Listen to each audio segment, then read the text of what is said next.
Bapak Presiden yang saya hormati, Bapak Wakil Presiden, jajaran Menteri Kabinet Kerja yang saya hormati, Bapak Menteri Agama, Bapak Panglima, dan seluruh jajaran pemerintah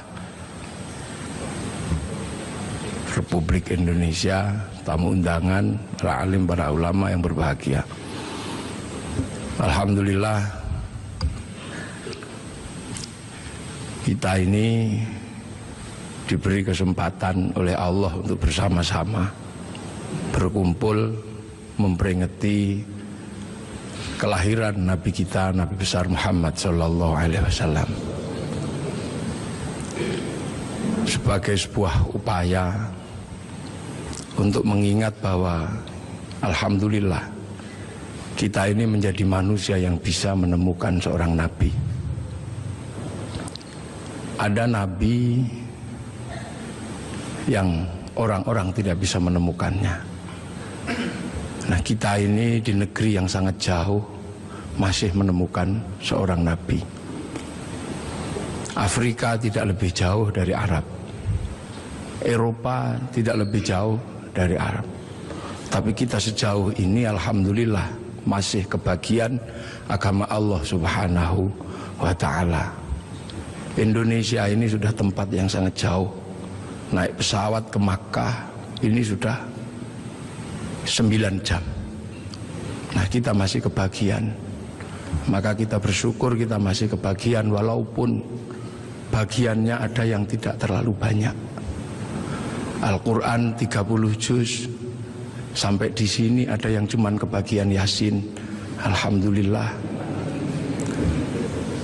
Ada yang cuman kebagian kulhu, alhamdulillah. Ada yang cuman kebagian Bismillahirrahmanirrahim, alhamdulillah. Kita syukuri. Sholat demikian banyak diajarkan Rasulullah, alhamdulillah kita masih kebagian. Walaupun ada yang cuman kebagian setahun sekali hari raya, walaupun ada yang cuman kebagian seminggu sekali Jumatan, bahkan ada yang senengnya baru maghrib tok, alhamdulillah. Hadis demikian banyak, alhamdulillah kita masih kebagian. Walaupun hanya ada yang kebagian satu, dan yang satu kebagian kullu bid'atin dholalah wa kullu dholalatin finnar. Yang satu kebagian innamal a'malu bin niat. Alhamdulillah. Doa yang sebegitu banyak, alhamdulillah kita masih kebagian. Walaupun hanya 2, ada yang kebagian doa makan sama doa ke kamar mandi. Ini alhamdulillah. Ini tidak lain dan tidak bukan karena Rasulullah oleh Allah ditakdirkan untuk menjadi nabi yang paling terakhir. Dan nabi yang paling terakhir ini adalah nabi yang punya jangkauan ketika manusia sudah tersebar di seluruh alam. Nabi Adam menjadi nabi mengurus satu keluarga. Itu saja ribetnya sudah luar biasa antara Habil sama Qabil. Nabi Nuh menjadi nabi, jangkauannya satu kaum. Itu aja ribetnya udah luar biasa. Nabi Ibrahim satu bangsa. Itu aja ribetnya sudah luar biasa. Makanya dibekali oleh Allah mukjizat-mukjizat yang luar biasa. Nabi Musa, nabi yang ngurus satu negara Mesir. Itu saja Allah membekali Nabi Musa dengan bekal-bekal yang luar biasa. Punya tangan masuk saku, keluar jadi listrik. Punya tongkat dilemparkan bisa jadi naga. Punya tongkat dipukulkan ke laut menjadi jalan tol. Makanya kalau Pak Jokowi menemukan tongkat itu, kayaknya tidak terlalu sulit untuk membangun jalan tol di Indonesia.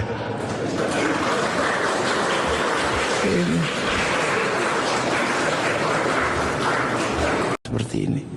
Karena ini akan mengurai benang kusut antara manusia di muka bumi dengan lahirnya Rasulullah Muhammad Sallallahu Alaihi Wasallam.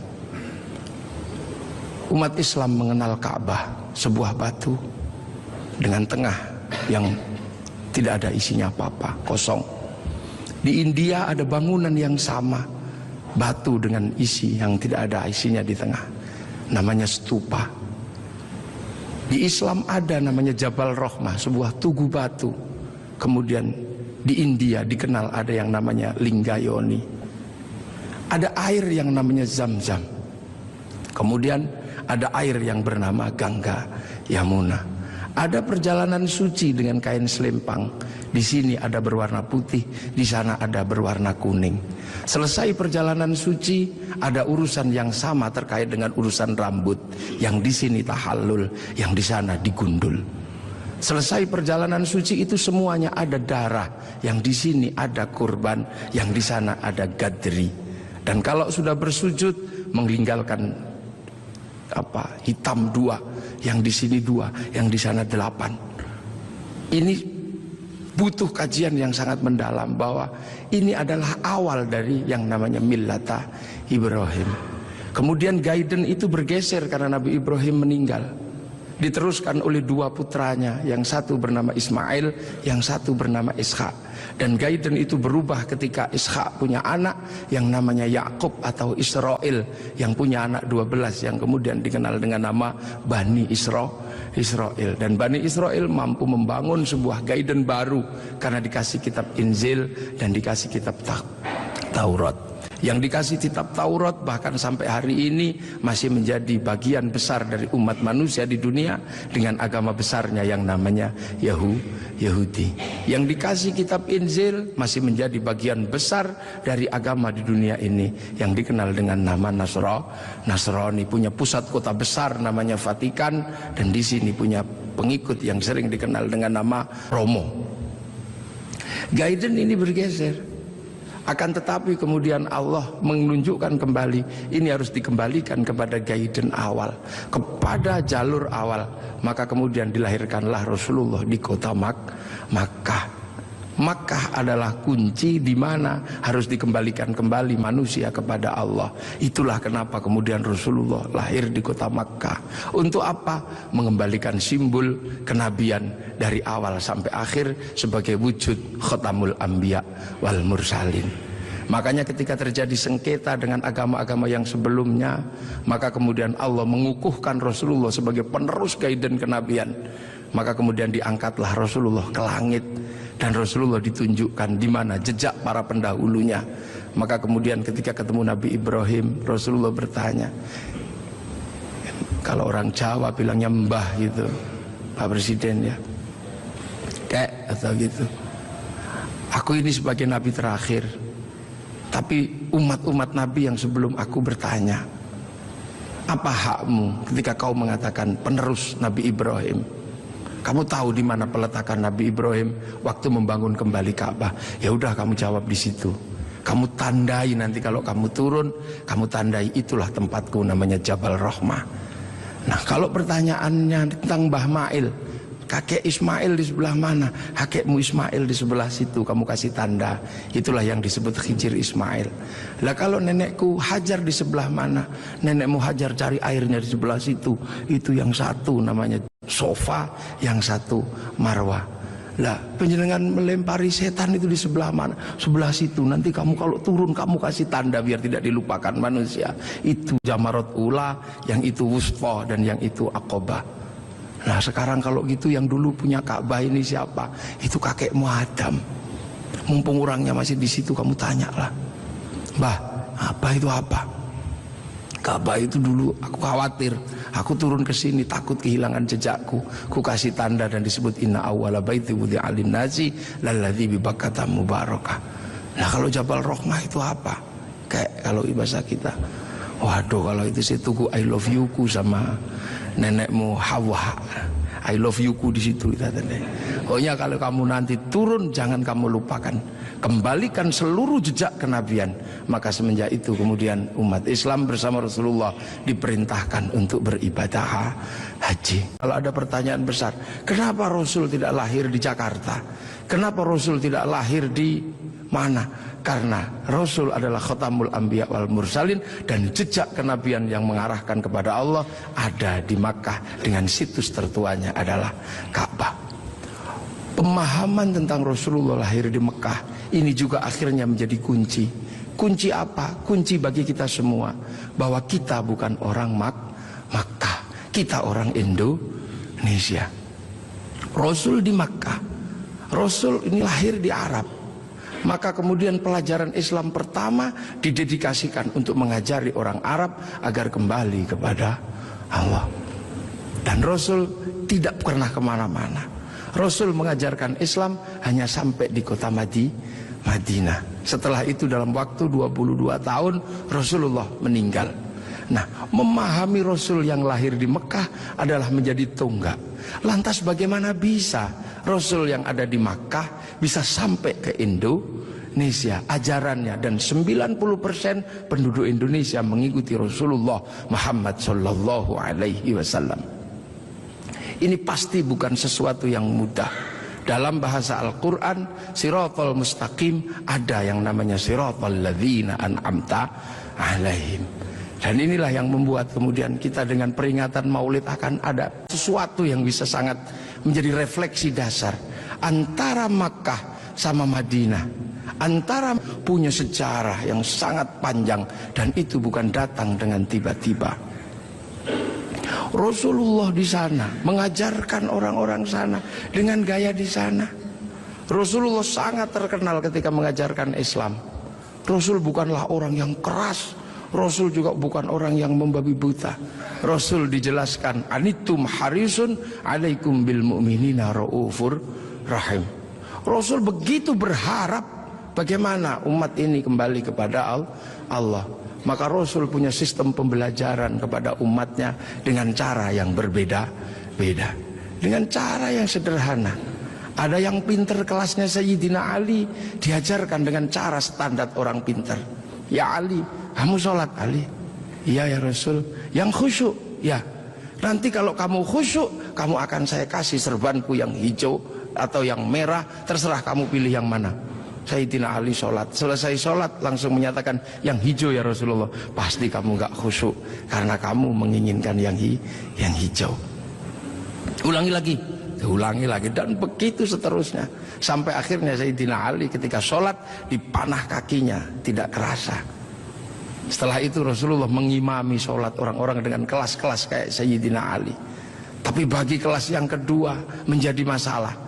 Kelas pertama ketika Rasulullah sholat, di belakangnya langsung sama-sama mengikuti Rasulullah dhahiran wa batinan, dengan badan dan dengan hati. Tapi yang belakang bermasalah karena mereka punya kebiasaan ratusan tahun bahkan ribuan tahun menyembah berhala. Ada wujudnya dan ada namanya serta bentuknya beda-beda. Maka Rasul ditanya, bagaimana ya Rasul yang belakang tidak bisa? Maka Rasul minta sama Allah, ya Allah yang depan bisa, yang belakang tidak bisa. Ya sudah, akhirnya diajari sama Allah. Allah cukup mengajarkan, u'budullaha ka'annaka tarahu fa illam takun tarahu fa innahu yaraka. Beribadahlah engkau kepada Allah seolah-olah engkau lihat Allah. Tapi kalau kau enggak lihat Allah, yakin Allah lihat engkau. Maka kemudian para sahabat yang di belakang, yang tidak sekelas Sayyidina Ali, ketika sholat cuma Allahu Akbar, matanya tidak boleh terpejam. Karena apa? Harus mencari Allah. Ka'annaka tarahu, seperti engkau melihat Allah. Maka dilihat kemana. Akhirnya tidak terlalu susah yang di belakang. Tapi ketika engkau lihat kemanapun Allah kamu gak lihat, kamu cukup yakin bahwa kamu sedang dilihat oleh Allah. Maka sholat menjadi mudah bagi orang yang tidak sekelas Sayyidina Ali. Sholat boleh melihat apa saja, bahkan boleh mendengarkan suara bakso, bahkan boleh melihat sarung yang bolong. Tapi tidak boleh, karena harus ingat bahwa sedang dilihat Allah. Maka tidak boleh pesen bakso rong mangkok, itu tidak boleh. 2 mangkok tidak boleh. Nah akhirnya yang depan yang pinter bisa sholat, yang belakang bisa sholat. Bahkan ketika Rasulullah menghadapi para sahabat yang berbeda, Rasulullah lagi ngajar ngaji, tiba-tiba dari belakang ada yang teriak, mat, mat, mat. Ini sesuatu yang tidak lazim waktu itu. Karena apa? Semua dilarang menyebut Rasulullah dengan sebutan mat atau Muhammad. La taj'alu du'a ar-rasuli bainakum ka du'a'i ba'dikum ba'dha. Akan tetapi ada sahabat, mat, mat. Sahabat Umar sudah marah. Ini orang dari mana? Gak punya sopan santun sama sekali. Rasulullah bilang, udah paling dia dari kampung. Suruh masuk, suruh masuk. Akhirnya begitu suruh masuk ke dalam masjid, bukannya apa-apa, bilang, mat, Apa? Aku pengen kencing. Ya sudah, kencing lah.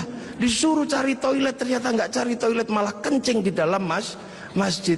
Sayyidina Umar sudah nggak tahan melihat kelakuan seperti ini, maka kemudian tariklah pedang Sayyidina Umar, mau dipenggal ini kepalanya. Rasulullah cuma mengatakan, Umar jangan, begini-begini juga umatku, ini datang dari kampung yang sangat jauh. Di kampungnya memang terbiasa kalau kencing sembarangan, ada bantrek juga dikencingi, ada selokan dikencingi, gini-gini juga umatku. Ibaratnya begitu. Dan itu akhirnya diabadikan oleh Allah. Wajah amin aqsal Madinah, datang seorang dari pelosok.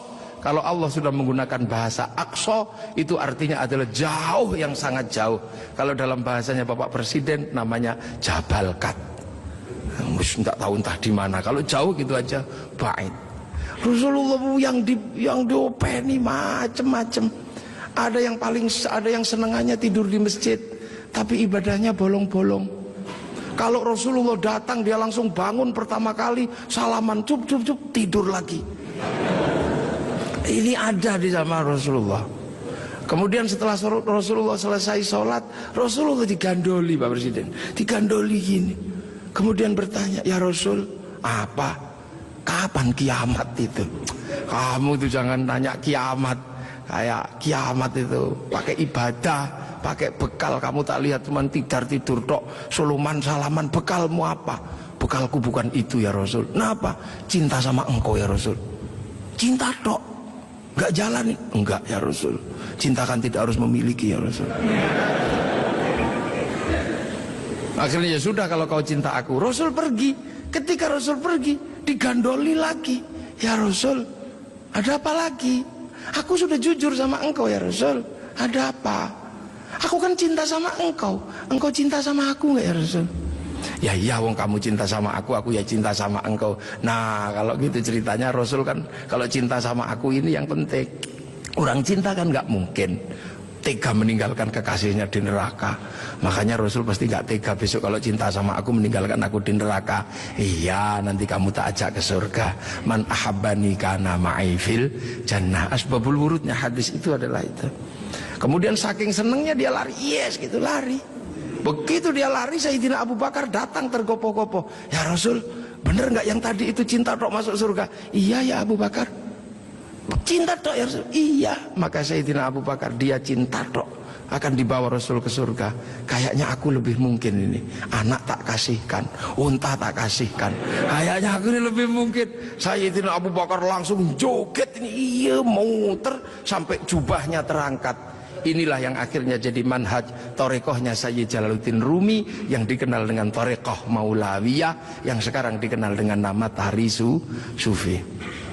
Bahkan Rasulullah pernah satu ketika Makkah geger gara-gara ada apa?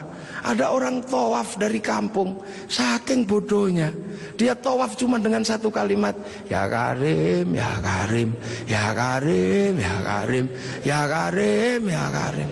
Sahabat bingung, ya Rasul, kayaknya ada aliran sesat ya Rasul.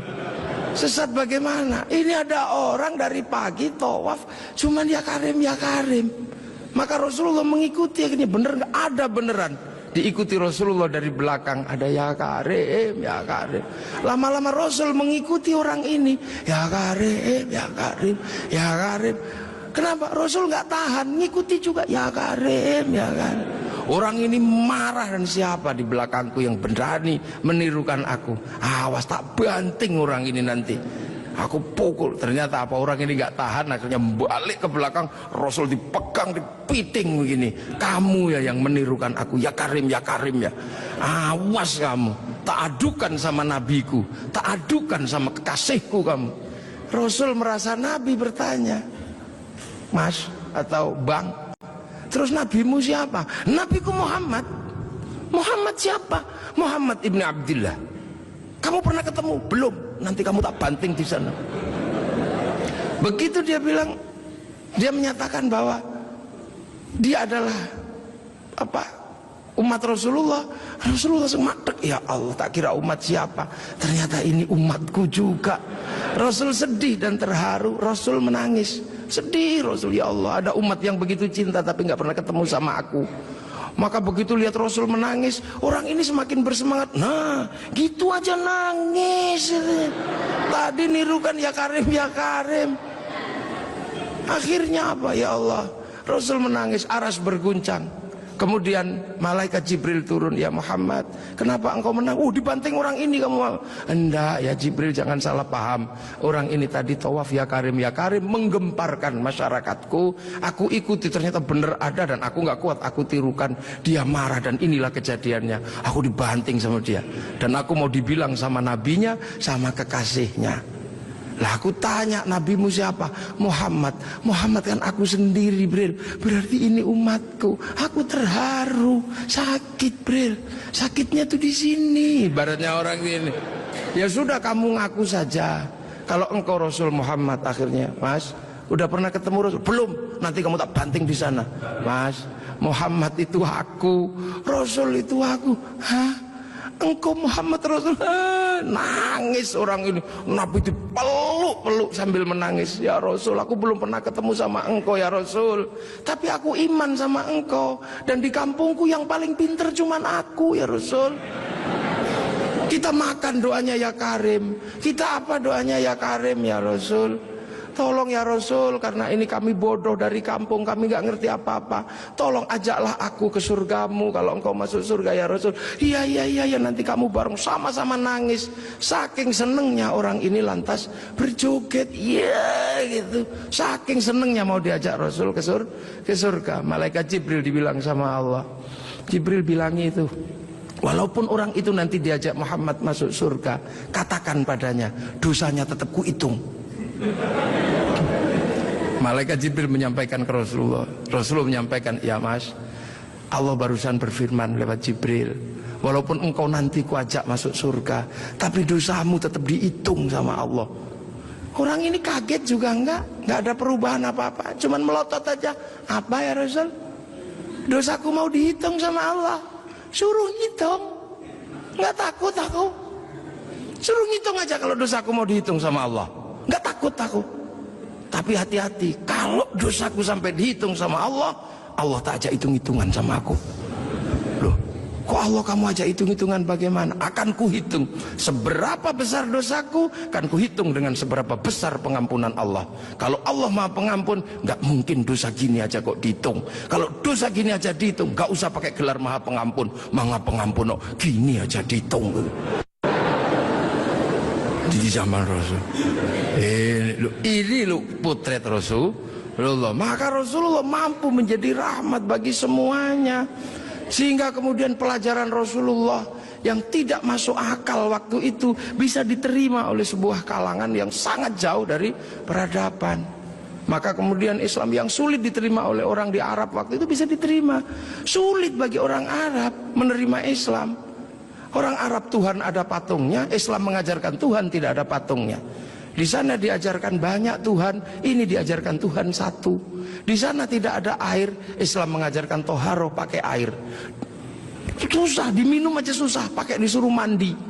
Padahal di sana orang mandi berbeda dengan kita. Kita jinabatnya sebulan sekali, sana bisa semalam 8 kali. Susah air disuruh pakai toharoh pakai air. Sudah panas disuruh puasa, makanan susah disuruh zakat. Sudah gitu tawafilah yang paling sulit bagi orang Arab waktu itu. Orang Arab waktu itu sangat susah karena melihat perempuan itu begitu sesuatu yang sangat luar biasa. Lihat kaki sudah syahwat. Tapi waktu itu Islam mengajarkan bagaimana ketika tawaf muka dibuka.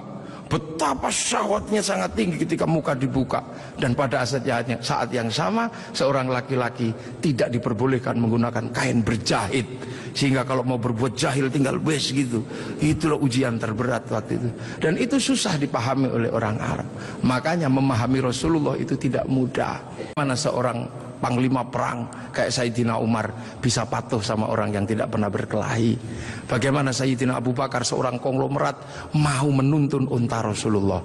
Bagaimana seorang gadis 10 tahun bergembira ria dinikah sama orang 50 tahun? Ceritanya bisa kita tahu, tapi suasana psikologisnya tidak pernah bisa kita tangkap. Nah inilah maka Islam berkembang. Kemudian Islam bergeser. Orang-orang tahu, oh ini bagus, geser. Kemana? Geser ke Persia pertama, dari Madinah geser ke Persia. Di Persia penyembah api, karena orang Persia nyembah api kemudian ikut Islam. Raja Rustum besanan sama Sayyidina Ali, lahir Sayyid Ali Zainal Abidin, masuk Islam. Karena orang Majusi sebelumnya menyembah api dan masuk Islam. Nah, orang Yahudi, orang Majusi kalau nyembah api ditaruh di bangunan tinggi namanya Manaro. Apinya ditaruh di atas Manaro. Maka begitu orang Persia masuk Islam, apinya dihilangkan, Manaronya ditaruh di depan masjid. Seluruh dunia Islam melihat Manaro kok bagus di depan masjid, maka kemudian semua berlomba-lomba bikin Manaro. Sampai Jakarta bernama Menara. Tiangnya adalah tinggalan orang Majusi. Lah kemudian di situ terjadi peristiwa yang luar biasa. Setelah itu, sebelum sampai ke sini, terjadi peristiwa luar biasa. Pada tanggal 10 Asyura, seluruh cucu-cucu Rasulullah terbunuh oleh Yazid bin Muawiyah. Maka bulan Asyura adalah bulan duka kaum muslimin dunia.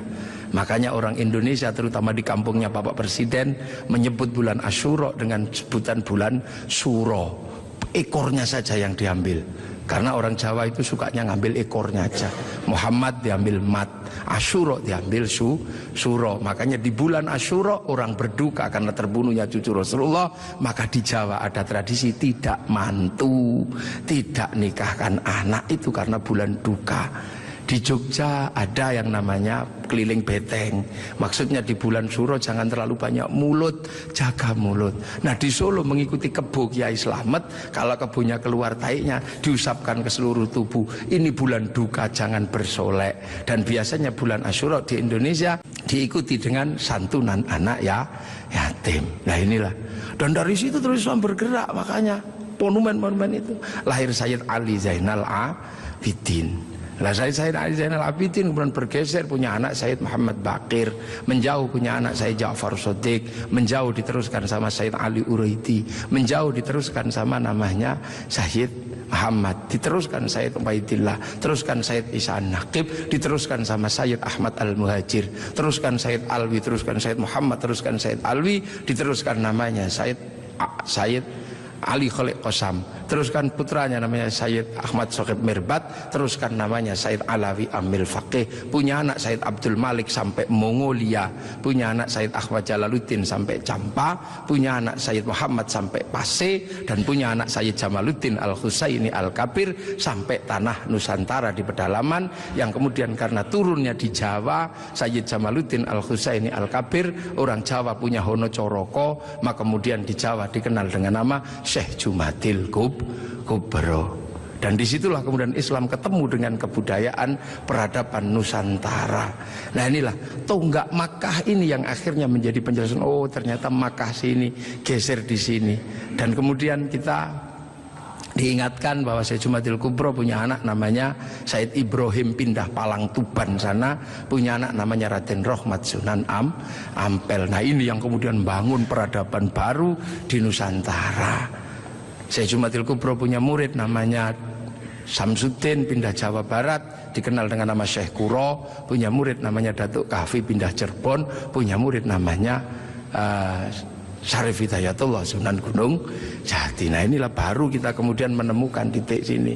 Nah pertanyaan-pertanyaan besarnya inilah yang akhirnya kemudian menjadi penjelasan. Lantas bagaimana kita mengikuti Rasulullah di tempat yang jauh ini? Rasulullah memberikan garis namanya ahli sunnah wal jamaah. Bahwa Rasulullah yang diajar pertama wal jamaahnya bernama sahabat. Wal jamaahnya sahabat generasi kedua namanya tabi'in. Tabi'in punya generasi berikutnya namanya tabi'ut tabi'in. Dan kita ini adalah generasinya para ulama yang cara pembelajarannya sangat berbeda. Di Arab sana Rasulullah mengajarkan bagaimana makan dengan 3 jari. Masih bisa dijalankan sampai hari ini karena di sana masih kurma sama roti. Begitu sampai di Nusantara sudah tidak kurma dan tidak roti, tapi sudah soto. Maka makan dengan 3 jari sudah bukan sesuatu yang mudah. Di sana kurban pakai unta, di sini tidak lahir unta, tapi lahir kerbau sama sapi. Karena terlahir kerbau sama sapi, maka jangan memaksakan diri kurban pakai unta. Nanti ditangkap oleh polisi karena nyuri untanya Kebun Raya Bogor.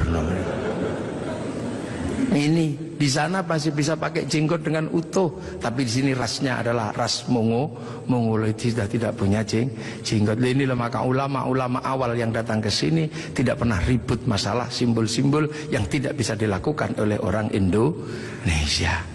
Nah, sekarang ini tugas pemerintah karena banyak orang yang kemudian lupa kedudukan itu. Kemudian memaksakan menjadi orang dipaksa langsung ikut seperti Rasulullah. Nah, ini yang harus kita pahami, bahwa kita ini berkedudukan sangat jauh. Quran saja berbeda-beda ketika mengajarkan. Di awal Rasulullah, Quran tidak ditulis. Kenapa? Karena sahabat apal Quran. Orang apal tidak perlu menulis. Saya apal wajah istri saya, nggak pernah bawa fotonya kemana-mana, karena saya apal. Makanya ibu-ibu yang fotonya dibawa kemana-mana jangan seneng dulu. Jangan-jangan karena belum apal.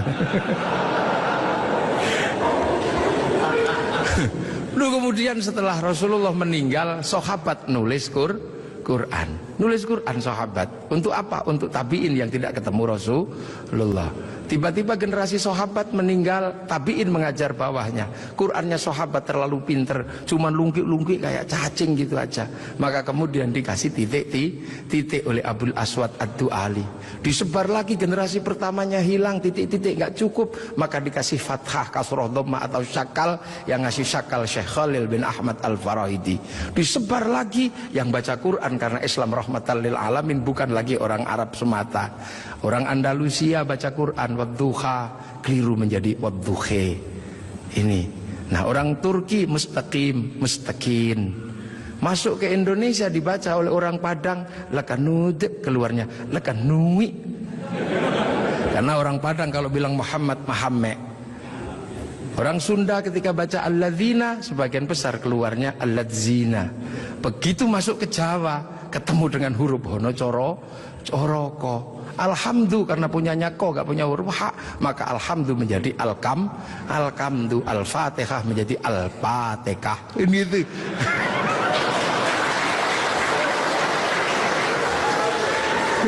Nah, ini orang kalau ngerti proses kodifikasi Quran pasti tahu. Ketika masuk ke semua negara pasti berbeda. Al-fatihah menjadi al-fatihah. Dan ini yang dialami oleh Bapak Presiden Republik Indonesia. Iya, kayak Al-Fatihah. Itu.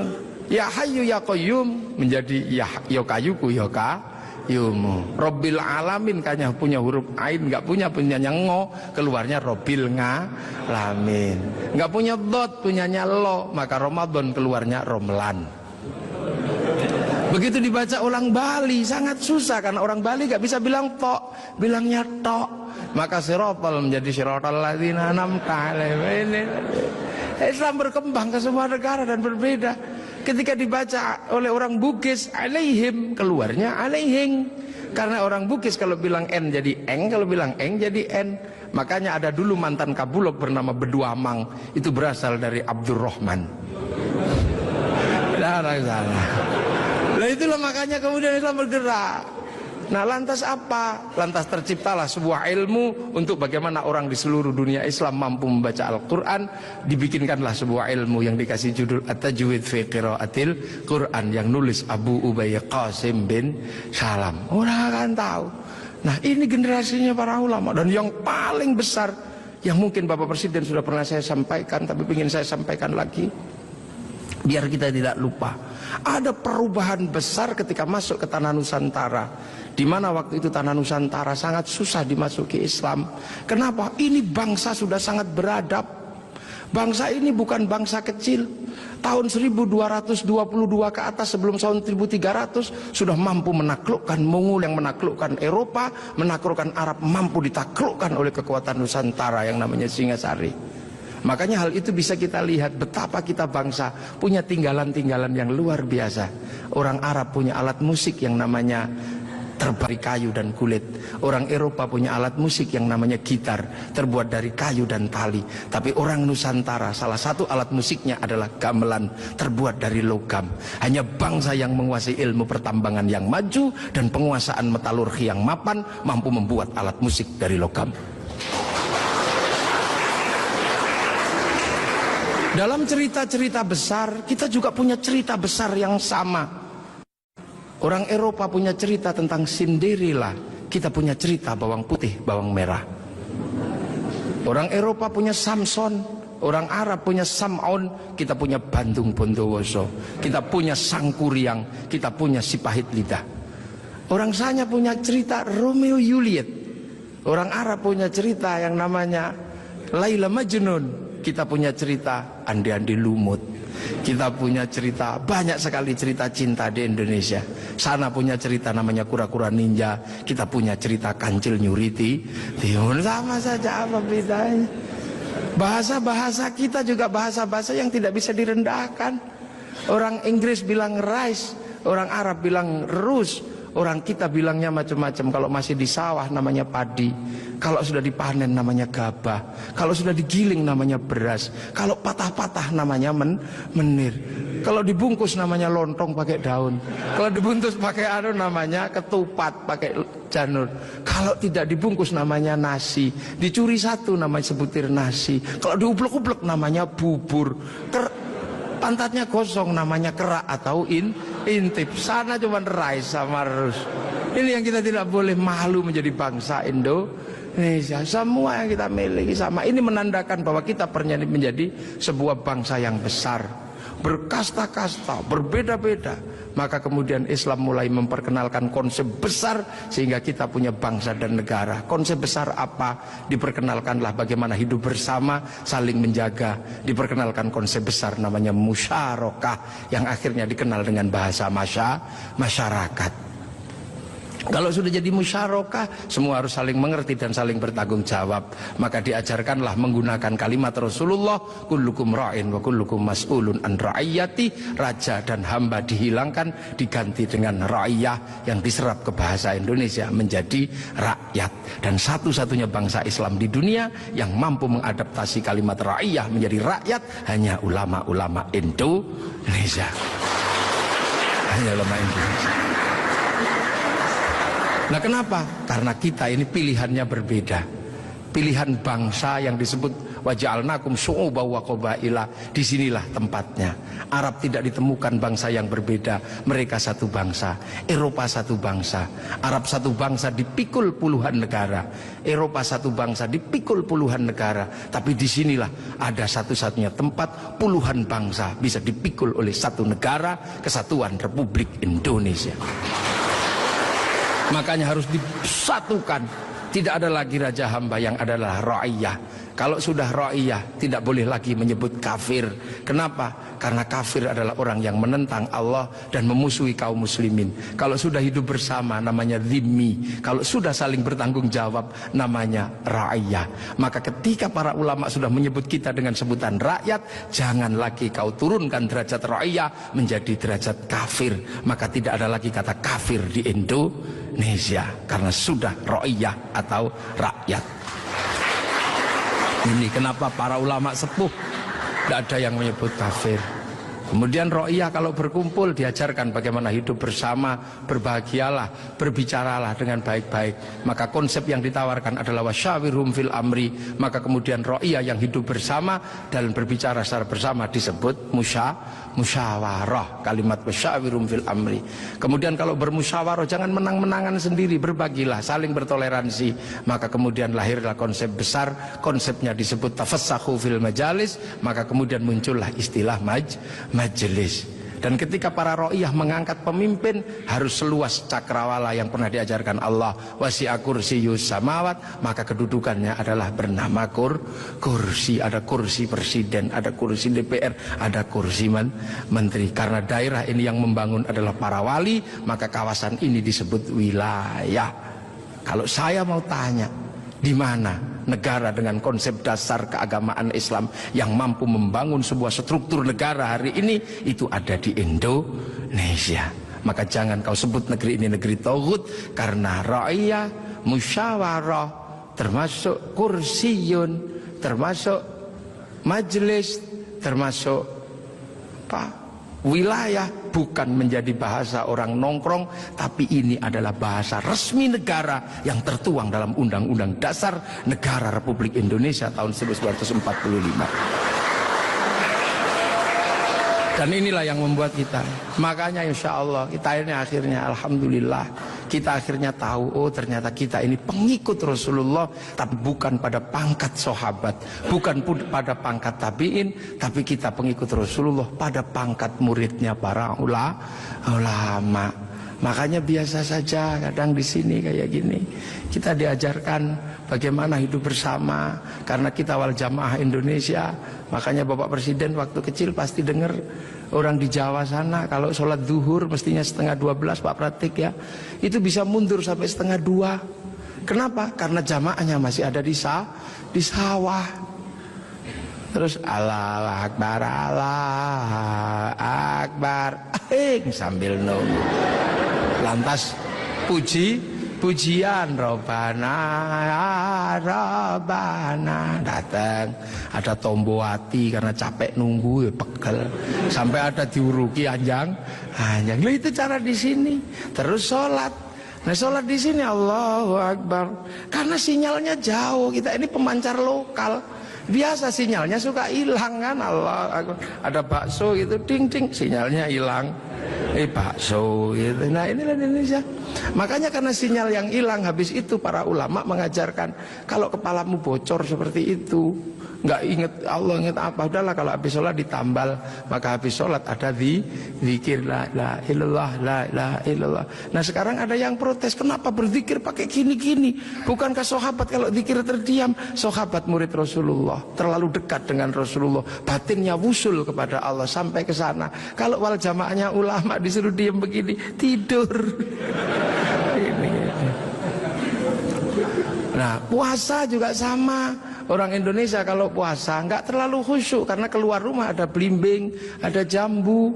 Kalau di Arab keluar rumah ketemunya padang pasir lebih khusyuk. Maka di sini lebih sering disuruh tidur gitu.